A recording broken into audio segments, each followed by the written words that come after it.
The day my parents learned the villa was off limits forever.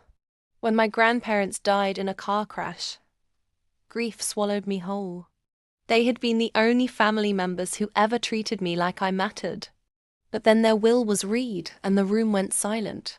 The $26 million Mediterranean villa? It was mine. Not ours. Not family property. Mine. My parents' faces twisted like spoiled milk. My mother immediately hissed, "You'll sign it over to us." My father didn't even pretend to be polite. "You don't deserve this. Hand it over." I refused.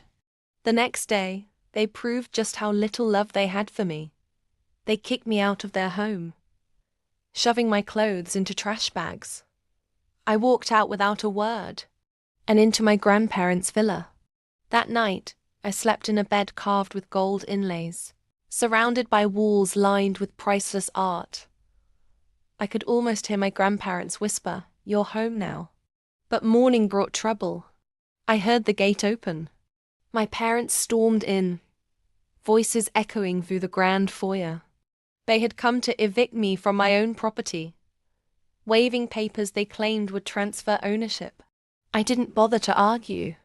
Instead, I stood silently in the living room, with him. The moment my parents saw the man beside me, they froze. Tall, sharp suit, a face they recognized instantly, because this was Julian Cross, one of Europe's most feared and influential real estate attorneys. The same man who had single-handedly bankrupted a corporation for trying to steal an heiress's property. Julian stepped forward, his voice calm but razor-edge. "Mr. and Mrs. Lewis, as of yesterday, I am on permanent retainer for your daughter. Any attempt to harass, trespass, or defraud her will result in immediate legal action. You have no claim to this property. None. And the documents you're holding?" He smirked. "Fraudulent. Which is a felony." My parents stammered something about family rights and misunderstandings. Julian didn't blink. "Leave. Now, or the police will escort you out.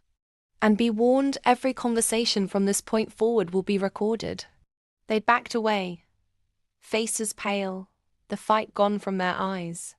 They knew they couldn't win, not against him. Not with me holding every legal card. When the front doors closed behind them, Julian turned to me. "You were right," he said. "They never loved you. But they'll never touch what's yours." That villa wasn't just my inheritance, it was my fortress. And with Julian at my side, my parents knew they couldn't bully me anymore. Sometimes, revenge isn't about screaming or fighting.